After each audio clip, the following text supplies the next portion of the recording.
Hechos capítulo 14, versículo 1 dice así: Aconteció en Iconio que entraron juntos en la sinagoga de los judíos y hablaron de tal manera que creyó una gran multitud de judíos y asimismo de griegos. Mas los judíos que no creían excitaron y corrompieron los ánimos de los gentiles contra los hermanos.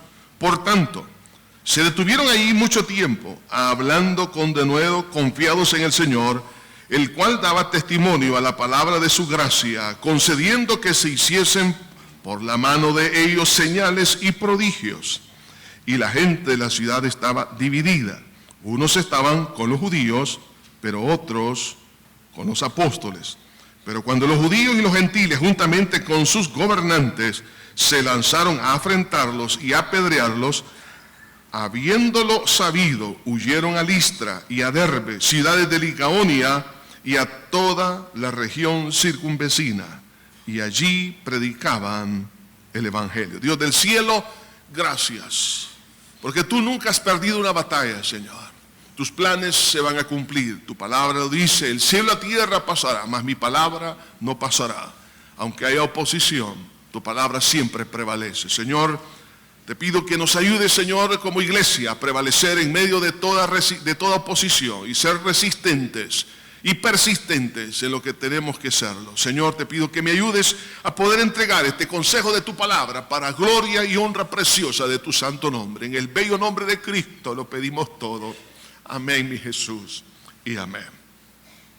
En la Biblia encontramos esa linda historia, fascinante, gloriosa, la batalla entre David y Goliat.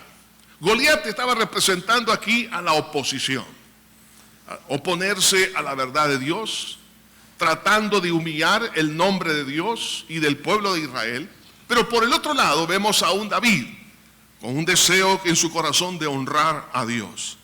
Pero esta oposición del gigante Goliat, esa resistencia, lo que logró al final es hacer sacar a luz a un joven desconocido, pastor de ovejas, llamado David, hijo de Isaí. Nadie sabía de ese joven, pero después que él le ganó en esa batalla a este gigante, David empezó a brillar de tal manera que luego llega al reino, llega a ser el rey de Israel. Lo mismo miramos en la vida de nuestro Señor Jesucristo. Aún desde el momento de su nacimiento hubo oposición. Satanás lo quiso destruir a través de Herodes. Y toda la oposición que él tuvo a lo largo de su ministerio, especialmente con los fariseos, lo único que hizo es hacer que la verdad reluciera aún más. Hermanos, esta misma historia se va repitiendo, como en el caso aquí también en Iconio. Los apóstoles, estamos hablando de Bernabé y Saulo de Tarso, estaban predicando. Muchos creyeron, mas dice la Biblia, mas los judíos que no creían excitaron y corrompieron los ánimos de los gentiles contra los hermanos. Y había intenciones de matarlos a cada uno de ellos. Lo único que lograron con esta oposición es que la verdad se multiplicase, la palabra creciera. A lo mejor algunos de ustedes están pasando algún tipo de oposición, aún dentro de su misma casa. Cuando la palabra de Dios llega al corazón de una sierva, de un siervo de Dios, de un joven, una señorita, que es lo que trae, inmediatamente va a traer resistencia aún entre los de su misma casa. Jesús nos lo advirtió: no creáis que he venido a traer paz sino espada, a poner en disensión. Y ahí habla el Señor entre algunos casos dentro de la familia. ¿Por qué razón? Porque cuando llega la verdad, entonces sale a luz el error. Cuando llega la obra del Espíritu Santo, entonces también sale a luz la obra de Satanás. Entonces en este caso la oposición lo que estaba haciendo era hacer brillar la luz de la verdad de Cristo. Hermanos, sé que en estos días que se ha estado comentando, no solamente entre los círculos, la familia, amistades, pero también es motivo de análisis en debates, en los periódicos, en distintos, digamos, foros, aún en los mismos gobiernos, sobre el matrimonio homosexual. Hermanos, se habla acerca de la persecución que va a venir como consecuencia de esto a la iglesia. ¿Por qué razón? Porque una ley como esta está violando otra ley, que es la libertad religiosa. Entonces, porque la Biblia dice acerca del matrimonio que es entre un hombre y una mujer. Y en este caso, así nacieron. La Biblia lo dice en el libro de Génesis. Por tanto, dejará el hombre a su padre y a su madre, y se unirá a su mujer, y los dos serán una sola carne. Pero cuando se establecen leyes como esta, y esas leyes tarde o temprano van a ser exportadas y van a haber presiones internacionales para que se acepte como una normativa global, entonces, ¿qué vamos a hacer nosotros en un momento dado? Si estas cosas siguen a dar acá, no me cabe la menor duda que hay algunas piezas de correspondencia para que sean aprobadas estas leyes aquí también en nuestro país. Pero esto lo que va a hacer, hermanos, es sacar a luz la verdad. Y quiénes están con la verdad y quiénes no lo están. Entonces, por eso, hermanos, no debemos nosotros de tener temor ante la oposición. Porque siempre ha existido y lo único que ha logrado es que la verdad brille con poder y gloria. Es por eso, hermanos, que traigo este mensaje en esta hora. El tema es: no temas a la oposición por ser un cristiano fiel. Aquel caso lindo de un joven también llamado Daniel propuso en su corazón no contaminarse con la porción de la comida del rey. ¿Qué es lo que eso trajo a su vida? Trajo una oposición, pero a él lo promovió. Entonces, un cristiano fiel, en lugar de ser destruido, es promovido, pero no por hombre, sino promovido por la mano poderosa del Señor. Lo primero que vemos aquí en estos versículos que hemos leído es el efecto poderoso de la palabra de Dios. Dice este versículo: aconteció en Iconio que entraron juntos en la sinagoga de los judíos y hablaron de tal manera que creyó una gran multitud de judíos y asimismo de griegos. Vemos, hermano, el poder de convencimiento que tiene la palabra de Dios. Por eso, cuando la palabra llega a un corazón, hermanos, en ese momento que se da a conocer la palabra, hermanos, la palabra se convierte en un instrumento del Espíritu Santo, ya que la Biblia dice en Efesios capítulo 6, versículo 17, que la palabra es la espada del Espíritu. Es decir, el Espíritu Santo actúa siempre y cuando la palabra que Él mismo ha inspirado va de por medio. Entonces, dice aquí que cuando ellos llegaron a Iconio, ¿qué es lo que hicieron? Hablaron, dice, de tal manera que creyó una gran multitud. O sea, en el uso de la palabra, el Espíritu Santo la respalda. Entonces nosotros no debemos de tener ningún temor de hablar la palabra. Cuando usted entre a una oficina, ellos entraron en esta ciudad, cuando usted entre a un hospital, cuando usted entre en una casa, donde usted entre en alguna reunión, donde quiera que se encuentre, hable la palabra. Porque en ese momento el Espíritu Santo, hermano, va a ser su compañero en una mesa de diálogo, en una reunión para solventar algún problema. Cuando usted menciona la palabra, el Espíritu Santo entonces comienza a redarguir la mente de las personas que están escuchando. De ahí que entonces es donde la Biblia dice que nuestras armas espirituales son poderosas en Dios para la destrucción de fortaleza. Y dice, para traer cautivo todo pensamiento a la obediencia de Cristo.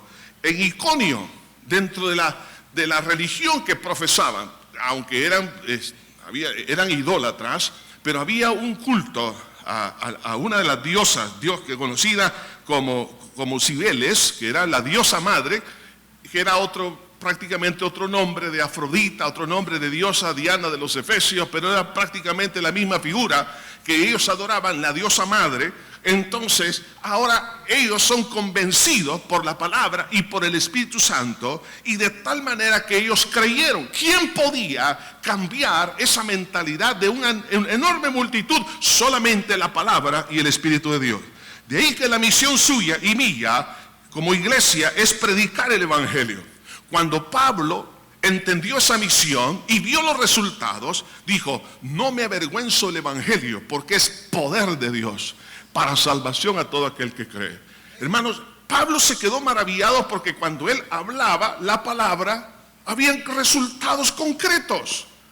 La palabra humana no tiene esos resultados, no tiene esa eficacia, pero la palabra de Dios sí lo tiene. Por eso Pablo, cuando les escribe a los Corintios, dice: y me propuse entre vosotros, dice, no hablaros con sabiduría humana, sino con demostración del Espíritu y de poder, para que vuestra fe no esté fundada en la sabiduría de los hombres, sino en el poder de Dios.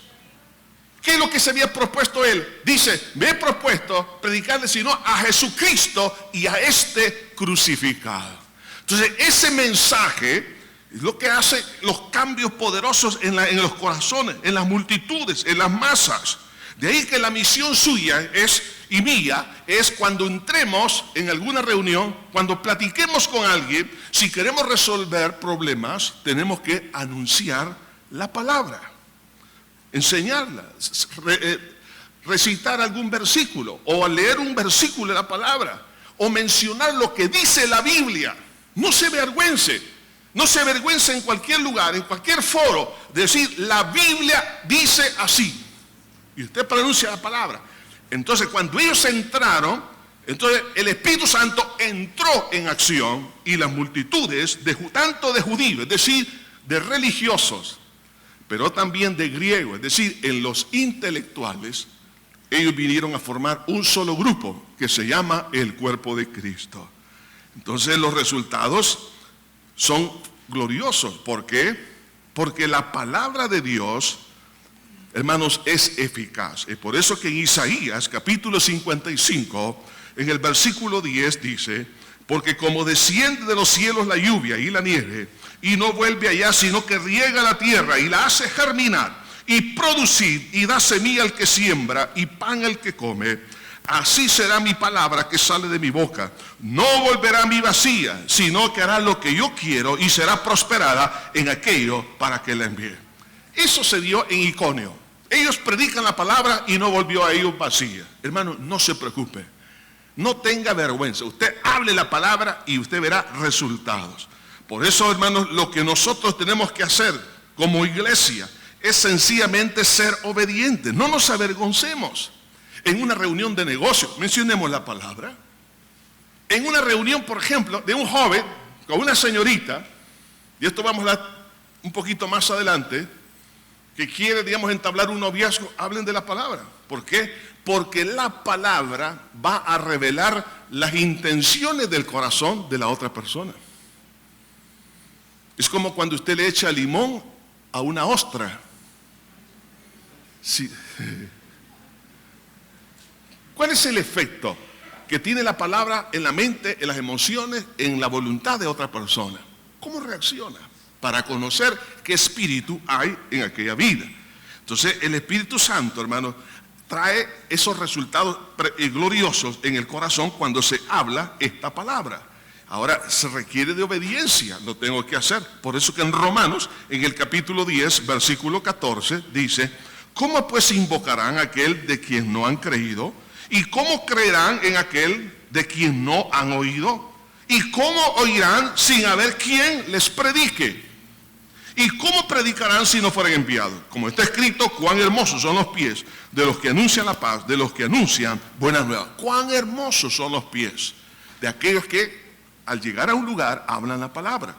Entonces lo que hace es que esas personas llegan a creer, y cuando creen, el Espíritu Santo ayuda a que nos pongamos de acuerdo y podamos establecer una unidad espiritual maravillosa. Hermanos, para que exista unidad en nuestra nación y en todas las naciones de la tierra, la única y verdadera unidad es en el Espíritu, para que de esa manera podamos nosotros estar unidos y no fraccionados.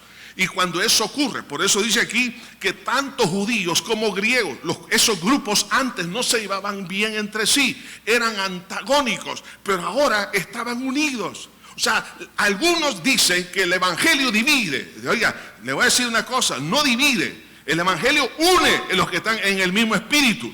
El problema es que cuando se predica la palabra, dice la porción que hemos leído en el versículo 2, más los judíos que no creían, excitaron y corrompieron los ánimos de los gentiles contra los hermanos. Es decir, aquellos que se rebelan contra la palabra no se unen espiritualmente donde tienen que unirse, porque son de otro espíritu.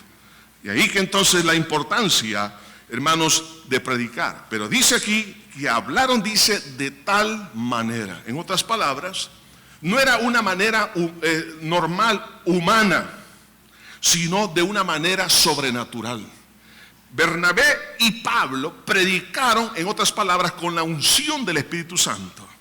Y es ahí donde nosotros tenemos que entender este misterio glorioso.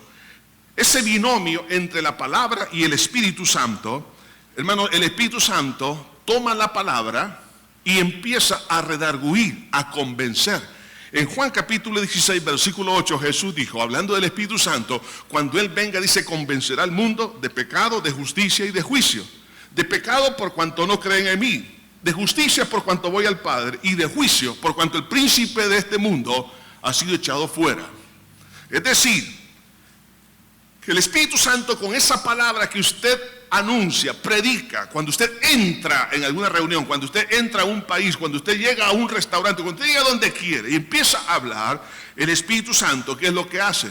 Primero, le ayuda a entender a la otra persona de sus propios errores, que no ha podido ella o él detectar y no ha podido ni siquiera confesar que existe pecado en su corazón. Mas el Espíritu Santo le saca una radiografía del alma, es decir, lo convence de pecado, le convence que hay un tumor canceroso en su espíritu y en su alma que lo está conduciendo a la muerte eterna, pero también le convence de justicia, es decir, le convence de la victoria de Cristo en la cruz del Calvario para el perdón de pecado y para tener una vida nueva. El Espíritu Santo lo convence de que sí, hay una puerta de salida, pero también le convence que Satanás, quien lo ha tenido aprisionado, el Espíritu Santo, la obra de Cristo, lo puede liberar para que sea una persona para la gloria del Señor. Entonces, eso es lo que sucedió en esta ciudad. Por eso es necesario, hermanos, la llenura del Espíritu Santo. Porque hoy más que nunca, ¿qué es lo que tenemos que hacer? Predicar, pero bajo el respaldo del Espíritu Santo. Eso requiere humildad o declararnos necesitados. Hay muchos que dicen, yo no necesito de la llenura del Espíritu Santo. Hermanos, si Jesús dijo que lo necesitamos, no lo necesitamos. No dijo Jesús, no os vayáis de Jerusalén hasta que seáis investidos de poder de lo alto. Quedaos en Jerusalén, esa es la recomendación. O sea, yo tengo que clamar, tengo que buscar esa llenura. Para eso yo tengo que declararme necesitado. Muchos hay en la iglesia que están llenos de prepotencia y de soberbia y dicen, yo no necesito la ayuda del Espíritu Santo. Hermanos, más adelante vamos a ir viendo cómo las cosas se van a ir poniendo un poquito más críticas y nos vamos a dar cuenta cuán necesario es la llenura del Espíritu Santo. Eso requiere creer que esa llenura es un regalo que Dios nos da. Necesitamos, hermanos, así como la salvación se adquiere por la fe, por gracia, así también la llenura del Espíritu Santo. Es parte del paquete de bendición que hay en la salvación en Cristo Jesús.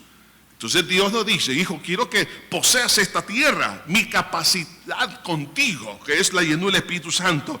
Y se requiere recibir esa llenura por la fe. Así como la salvación, que es por fe, así también es la llenura, es por fe. Yo lo necesito, yo lo creo. Jesús lo prometió, yo lo creo, yo lo necesito. Y requiere entonces permanecer en oración continuamente, clamando. Y dice la Biblia que desde el día en que se reunieron el día de Pentecostés, o más bien, previo al día de Pentecostés, durante 10 días estuvieron en oración, buscando hasta que el Espíritu Santo descendió y se mantuvieron en oración. La iglesia necesitamos estar más que nunca en oración, hermanos, porque tenemos que utilizar, hermanos, tanto la palabra y que el Espíritu Santo nos respalde, porque estamos en tiempos sumamente delicados. Y los resultados, dice, muchos se convirtieron, hubo conversiones, hubo un cumplimiento de la voluntad de Dios. Dios empieza a gobernar esa vida. Hermano, históricamente está registrado que aquí en Iconio, en los primeros 300 años de la iglesia, había un centro del cristianismo poderoso en Asia Menor. se levantó un poderoso avivamiento durante 300 años. Estuvo ahí en Iconio. ¿Por qué? Como resultado de la palabra y del Espíritu Santo. En las costas del Pacífico andaba aquí un filibustero, un pirata, llamado William Walker, que él, entre los lugares donde atacó, está aquí en Nicaragua, Panamá y otros lugares. Pero ese pirata tenía una estrategia para poder vencer a las otras embarcaciones. Él agarraba las bolas de hierro, esas balas de cañón, las calentaba al rojo vivo, luego las metía en el cañón y las lanzaba. Una tan sola de esas balas, al caer en un barco, recuerde que eran de madera en aquel entonces, una de ellas era suficiente para destruir toda la embarcación. Inmediatamente todo agarraba fuego. Así, hermanos, necesitamos nosotros hacer hoy en día. La bala de cañón es la palabra, pero la tenemos que calentar al rojo vivo con la unción del Espíritu Santo en oración. Entonces, si la iglesia, al tener la palabra y el respaldo, la llenura del Espíritu Santo, hermano, esto traerá resultados gloriosos en el corazón, donde las fortalezas del diablo van a caer por el poder de la palabra y del Espíritu Santo, donde aquellas mentes que están cautivas, aquellos que por tradición religiosa, por tradición familiar, por malas costumbres o cualquier otro hábitos pecaminosos, han estado esclavizados por tantos años, pueblos sumergidos en la ignorancia, van a salir a la luz por el poder de la palabra y por la obra del Espíritu Santo. Así que hay un efecto maravilloso, pero esto quiero que sepa, hermanos, esto que trae bendición para unos, para aquella persona que se rebela contra esa verdad, va a traer otra clase de consecuencias, y es la oposición. Por eso dice el versículo 2, mas los judíos que no creían excitaron y corrompieron los ánimos de los gentiles contra los hermanos. De ahí que esto nos lleva en segundo lugar a analizar el favor del incrédulo al oponerse a la verdad. Recuerde que la Biblia dice que a los que aman a Dios todas las cosas les ayudan para bien. Usted recordará en la historia bíblica cómo Faraón se opuso a la verdad. Dios se estaba manifestando y él sabía, no era un ignorante, él sabía que Jehová era el verdadero Dios, pero él resistió la verdad, es decir, fue rebelde, hubo deliberación, y ante esa deliberación en contra de la verdad, su corazón se endureció. Pero ¿qué es lo que hizo Faraón con oponerse? Hacer que el poder de Dios brillara más. Porque entre más él se resistía, más se glorificaba a Dios. Ante esa persecución que hubo contra el pueblo de Israel, ¿qué es lo que sucedió? Dios manifestó mayor poder en el mar Rojo, lo dividió, pasaron en seco. Ellos lo quisieron hacer, ellos murieron. O sea, la verdad, la luz de la verdad brilló como nunca antes. Entonces, hermanos, por eso no debemos de temer a la oposición que usted pueda tener en su matrimonio, en su hogar, en su oficina, donde quiera que se encuentre, porque lo único que va a hacer es promoverlo a aquellos que son fieles al Señor Jesucristo. Ahora, analicemos un poco, hermanos, el problema de la rebeldía a la verdad. Cuando una persona es rebelde, es decir, que hay deliberación en contra de la verdad, produce en sus vidas incredulidad, y no solo eso, sino maldad. Los que no creyeron, porque los mismos judíos que no creyeron estaban dentro del mismo grupo que habían oído la verdad. Muchos judíos creyeron, pero otro grupo no creyó, por rebeldes. Entonces se llenaron de maldad, de tal manera que dice la Biblia, que excitaron y corrompieron los ánimos de los gentiles contra los hermanos. Entonces la rebeldía a la verdad, sencillamente lo que hace la exposición misma de la palabra, va a producir, como dije, en unos fe, pero en otros incredulidad, porque hay deliberación. Pero esto va a traer como efecto, hermanos, de la rebeldía contra la verdad, endurecimiento de la conciencia moral. Una persona que se rebela contra la verdad está endureciendo su conciencia. La conciencia es la ley moral de Dios en el espíritu del hombre, que le dice qué es lo bueno y qué es lo malo. Pero cuando se revela contra la verdad, la conciencia se endurece. Eso es lo que dice Romanos en el capítulo 1, en el versículo 22. Lea conmigo lo que dice aquí la palabra con respecto a esta situación. Romanos capítulo 1, versículo 21. Dice, pues habiendo conocido a Dios, no le glorificaron como a Dios, ni le dieron gracia, sino que se envanecieron en su razonamiento y su necio corazón fue entenebrecido. Habiendo conocido, es decir, conocido la verdad, se rebelaron en contra de la verdad y por eso no le glorificaron. Entonces, como consecuencia, su mente fue entenebrecida. Profesando ser sabios, dice, se hicieron necios.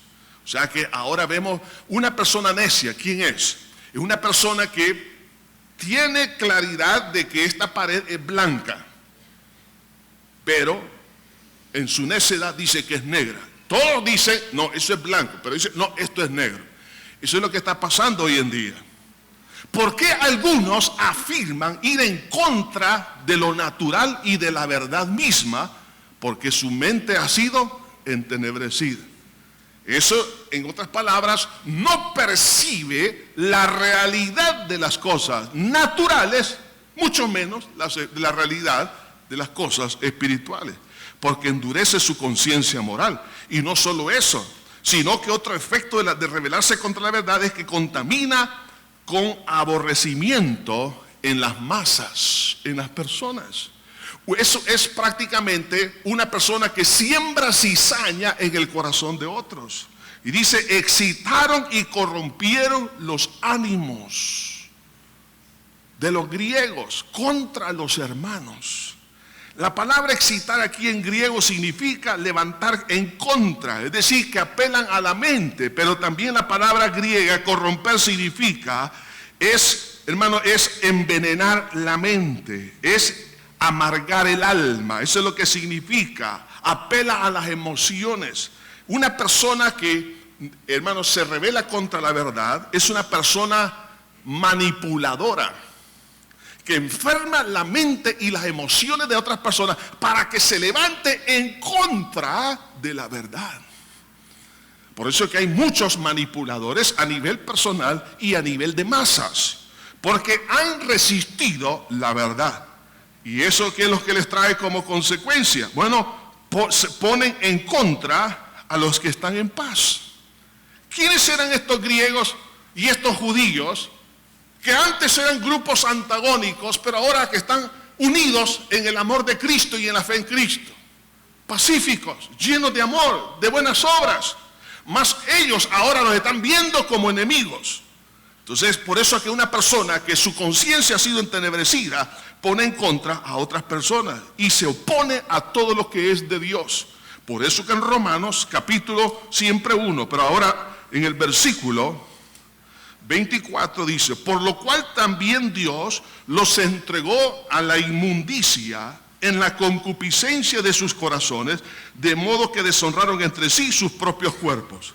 Fíjense bien, primero hay un entenebrecimiento mental, es decir, su razonamiento ya no es lógico, ni siquiera desde la perspectiva humana, mucho menos de la perspectiva divina. O sea, pierde toda realidad, está fuera de lo real. Pero también dice aquí que su alma se corrompe, es decir, sus emociones, sus sentimientos. Por lo cual dice Dios los entregó a la inmundicia en la concupiscencia, es decir, los deseos que también se descomponen. Y dice, de modo que deshonraron entre sí sus propios cuerpos, ya que cambiaron la verdad de Dios por la mentira, honrando y dando culto a las criaturas antes que al Creador, el cual es bendito por los siglos. Amén. Por esto Dios los entregó a pasiones vergonzosas, pues aún sus mujeres cambiaron el uso natural por el que es contra naturaleza. De igual modo también los hombres, dejando el uso natural de la mujer, se encendieron en sus lascivias, unos con otros, cometiendo hechos vergonzosos, hombres con hombres, y recibiendo en sí mismo la retribución debida a su extravío. Hermanos, alguien se preguntará, ¿cuál es el problema, el origen de la homosexualidad? Aquí está. Es cambiar la verdad por la mentira. Ya que cambiaron la verdad de Dios por la mentira. ¿Cómo se logra esto? Les voy a poner por lo menos algunos ejemplos. En el caso de niños que manifiestan atracción hacia las personas del mismo sexo. En algunos casos que han sido niños abusados sexualmente, ¿qué es lo que pasa? Les hacen ver al niño por el atacante o la atacante que son personas del otro sexo del cual ellos no son. A un niño le hacen sentir que es mujer, a una niña le hacen sentir que es un hombre. Entonces ellos creen la mentira, cambiaron la verdad de su naturaleza por lo que estaban escuchando. Hay madres y padres que han hecho esto. ¿Cómo? Cuando ellos esperaban un niño y nace una niña.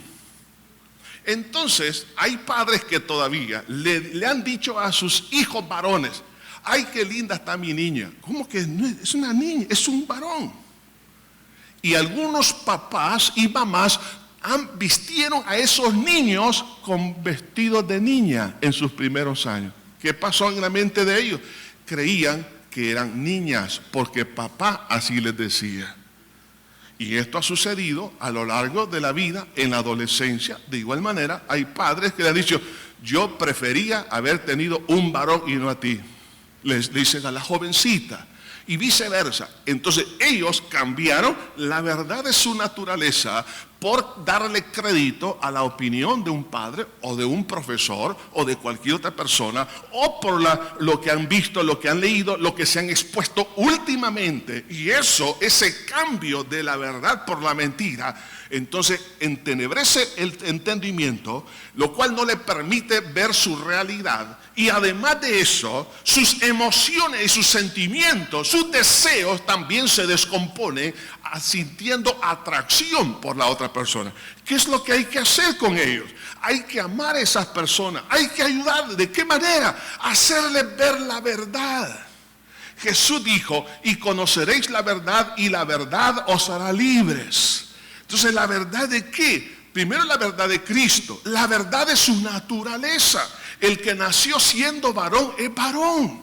El que nació siendo niña es niña. No puede negar la verdad de la ley natural. Pero ¿qué es lo que sucede con estas leyes? Es tratar de, hermano, ponerle todavía un poco de concreto a la conciencia de la otra persona que está haciendo cosas buenas. O sea, en lugar de ayudarle a ver la verdad, lo están hundiendo más en la mentira.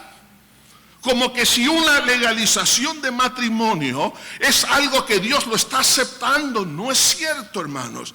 Por eso la iglesia tiene que predicar la verdad. Hoy en día, ¿qué es lo que está pasando? Y me voy a adelantar un poco al mensaje. Hermano, en los Estados Unidos, jueces cristianos, secretarios que extienden los certificados de matrimonio, se están negando. Algunos de ellos en muchos estados, en todos los estados que tienen sus convicciones cristianas, prefieren no firmar eso. Los están demandando. Ahora, hermanos, hay muchos lugares en Europa que un pastor que predica esto que estoy hablando lo meten en la cárcel. Van a venir presiones hacia los abogados, a los jueces cristianos. ¿Qué va a pasar? Si un día, hermanos, se llega a aceptar esa ley aquí en nuestro país, vendrá persecución. Y va a comenzar de esa manera.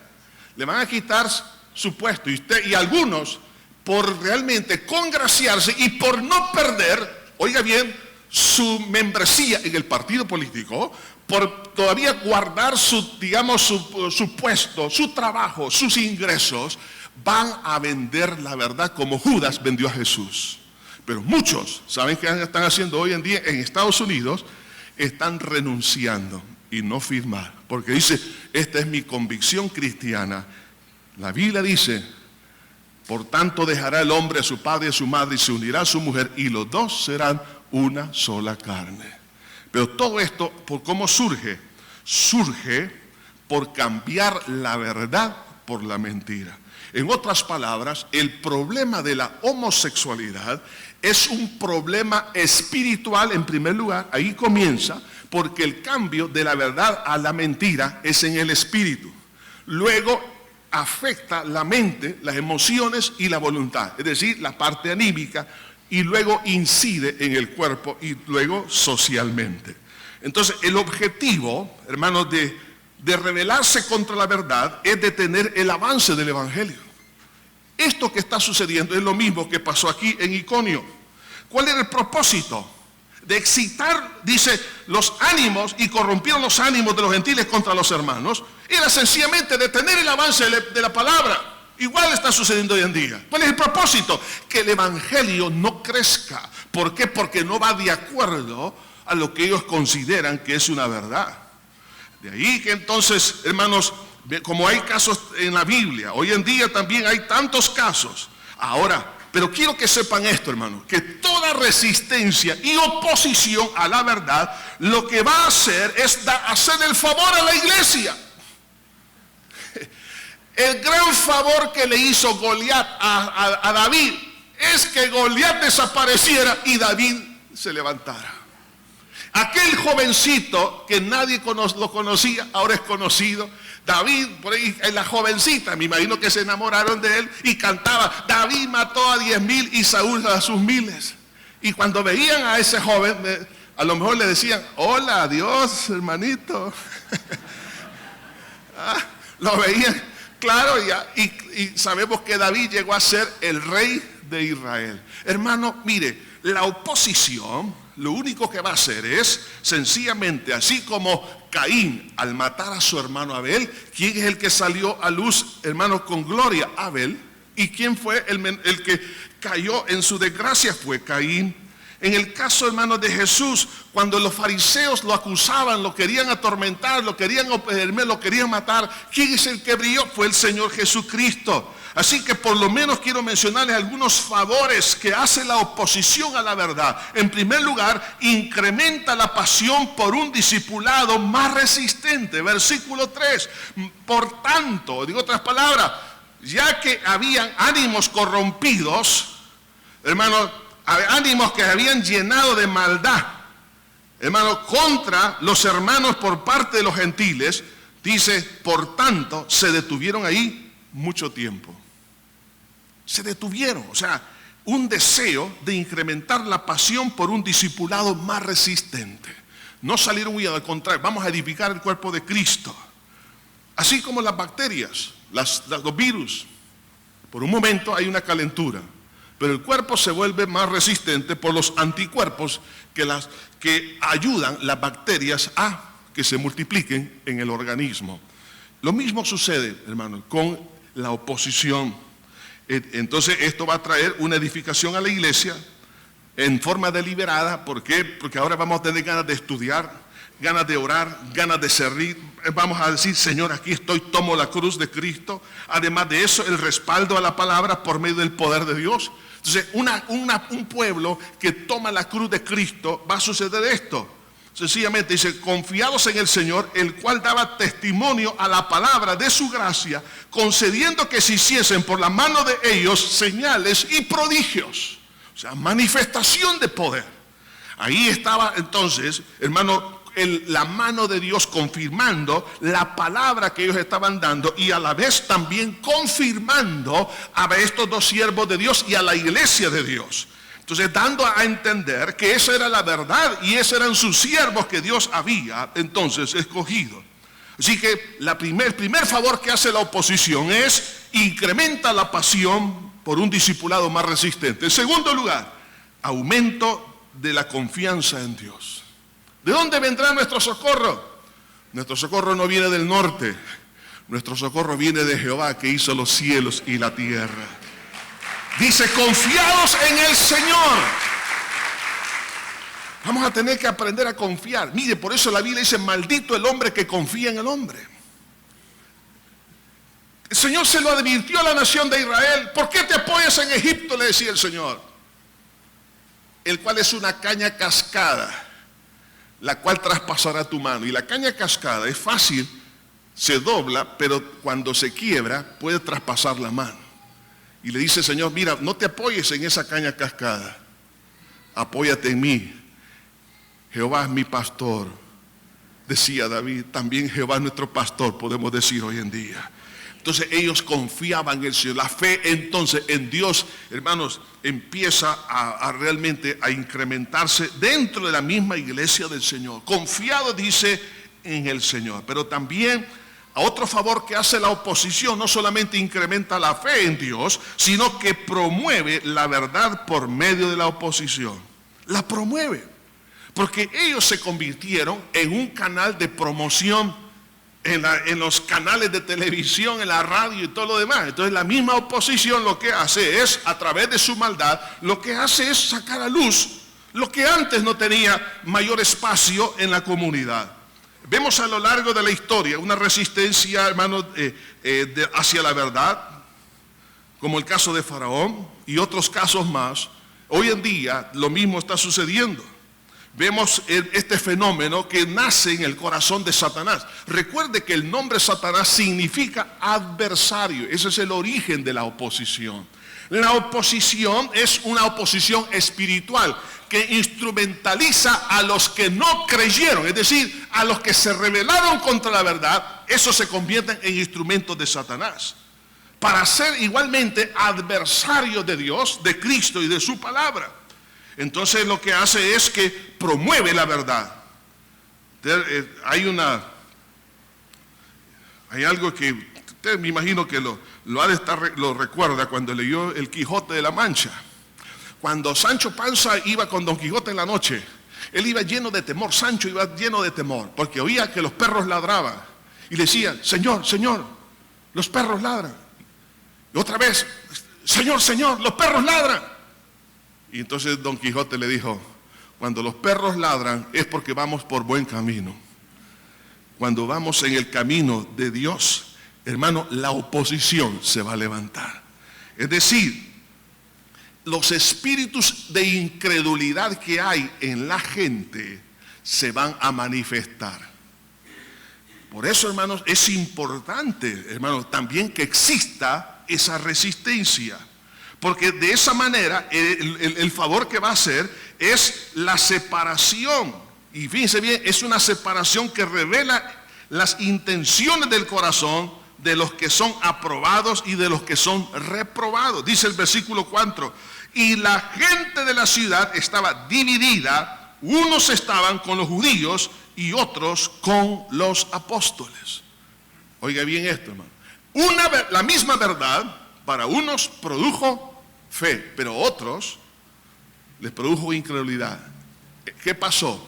Hubo división. Por eso Jesús dijo, no penséis que he venido a traer paz, sino espada, a poner en disensión a los de su misma casa. Porque cuando llega la verdad, entonces sale a luz las personas que no tienen la verdad. Eso nos ayuda ¿a qué? A conocer dentro del grupo quienes tienen rebeldía contra la verdad. Por ejemplo, la creolina, que es un desinfectante natural, que se hace de la madera. Lo ocupan mucho en el campo, en los establos. Por ejemplo, en el ganado, cuando el ganado tiene alguna infección, o un animal, un perro, lo que sea, aún lo ocupan para desinfectantes en muchos lugares. Se le pone creolina, al animal le produce, por supuesto, un beneficio, porque está desinfectando. Pero a los gusanos no, los gusanos salen.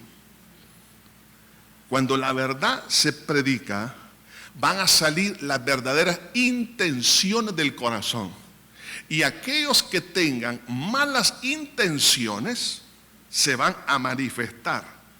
Y vean lo que dice aquí la palabra. Dice, y la gente de la ciudad estaba dividida. Unos, dice, estaban con los judíos y otros con los apóstoles. Y cuando los judíos y los gentiles, juntamente con los gobernantes, se lanzaron a afrentarlos y apedrearlos. Entonces vemos aquí algo muy interesante. Y es esto, hermanos. Que dentro de estos tres grupos que menciona aquí este versículo 4, este versículo 5, perdón, dice judíos, gentiles y los gobernantes. Los gentiles estamos hablando de los griegos. Judíos está hablando de gente religiosa. Los gentiles está hablando de la gente intelectual dentro de la comunidad griega. Y los gobernantes, la clase política. Dentro de estos tres grupos, cuando la verdad llegó, entonces se manifestó lo que estaba en sus corazones. ¿Cómo es posible que una persona religiosa tenga instintos criminales? Porque eso es lo que vemos aquí. Excitaron, se levantaron en contra de los hermanos. No solamente eso, sino dice aquí, se lanzaron a afrentarlos y a apedrearlos. Sí, pero son personas religiosas. No importa. La Biblia dice, oiga esto, hermano. No importa si alguien dice que es religioso y que teme a Dios. Jesús dijo, por sus frutos los conoceréis. No usarás el nombre de Jehová tu Dios en vano. ¿Cuánta gente usa el nombre de Dios y está haciendo cosas en contra de Dios? Pero cuando la verdad llega, se manifiestan sus verdaderas intenciones. ¿Cómo? A través del fruto. En otras palabras, aquellos religiosos que decían que estaban cerca de Dios, pero a través de sus convicciones y a través de lo que ellos hablan, porque de la abundancia del corazón habla la boca. Además también se manifiesta a través de sus acciones. Ahí nos damos cuenta qué clase de personas son. Y es interesante esto, que aquellos de esos grupos, el grupo religioso, el grupo académico y el grupo político, cuando llega la verdad se unen como un triunvirato, se unen como una trilogía de maldad para combatir la verdad.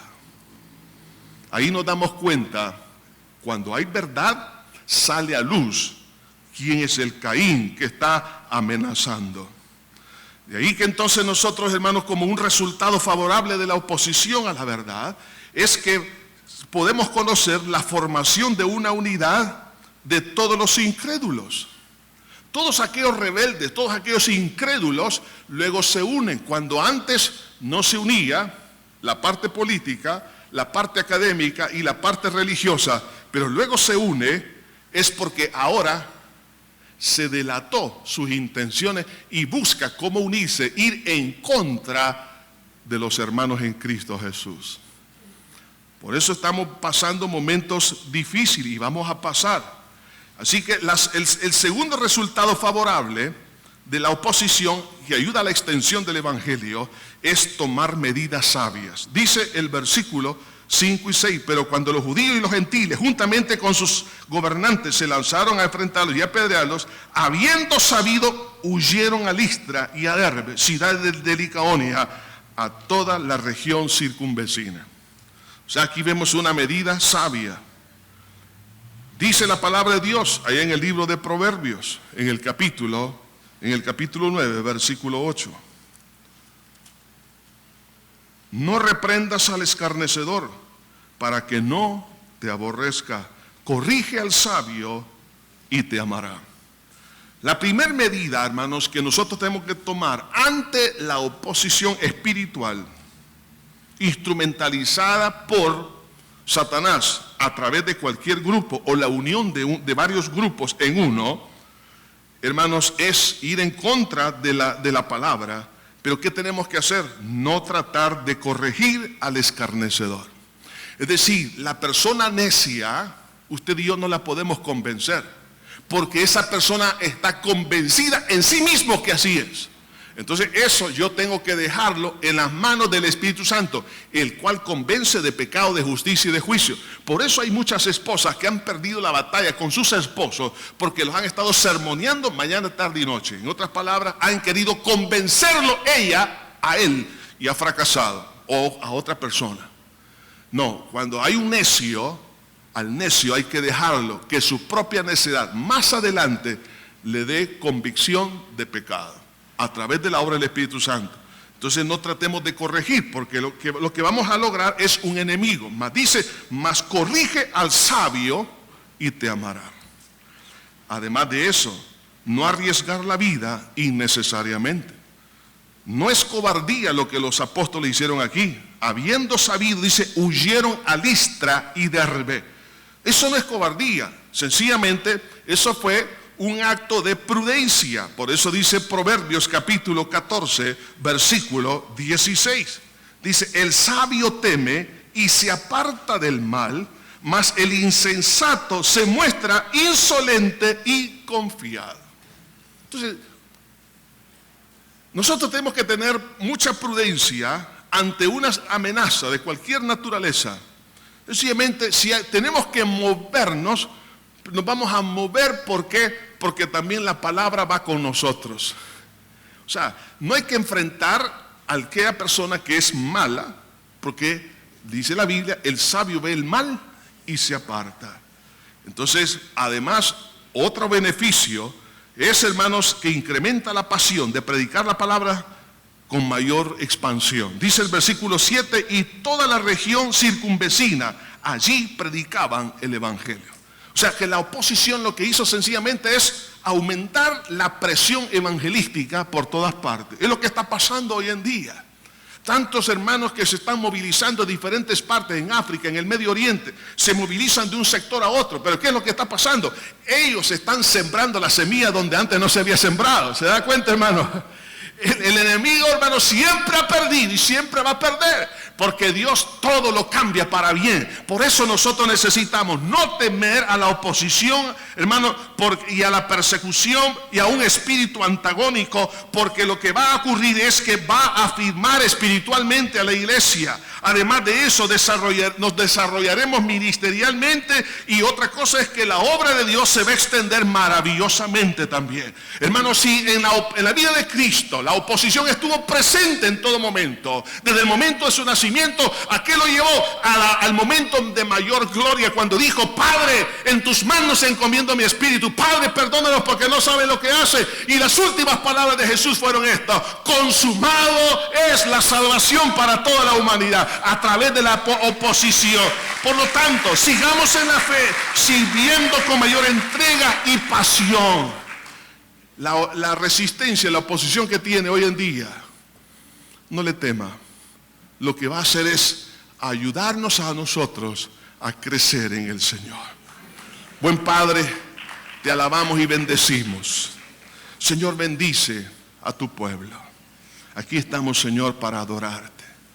Aquellas personas que quieren entregarle su corazón a Jesús, que están aquí o que nos están escuchando, ahí donde está, diga conmigo esta oración de fe: Padre eterno que estás en los cielos, me arrepiento de todo corazón de todos mis pecados. Límpiame con tu sangre que derramaste en la cruz del Calvario. Creo que resucitaste para mi justificación. Te abro mi corazón y te recibo como mi único Salvador y Señor de mi vida. Gracias, Señor, por salvar mi alma en esta hora. Sígale dando gracias a Dios. Ahora, Padre, bendecimos en tu nombre a todas las personas que han tomado a bien el venir a tus pies. Mas este día, Señor, sea un día de libertad. De libertad de toda clase de temor. Las cosas se han de complicar, sí, pero mayor eres tú, Señor, porque donde abunda el pecado, sobreabunda la gracia. Pedimos, Señor, que bendigas a cada uno. Señor, ahora, en este momento de la participación de los elementos de la cena, Señor, que tú instituiste, que podamos entender el propósito, el fin espiritual que está detrás de todo esto. Gracias, Señor. Vamos a pedir a las personas que han sido asignadas para repartir los elementos de la cena del Señor, que lo hagan en este instante. Para todos aquellos que han aceptado a Jesucristo como su único y suficiente Salvador y han pasado por las aguas bautismales, pueden participar de estos elementos.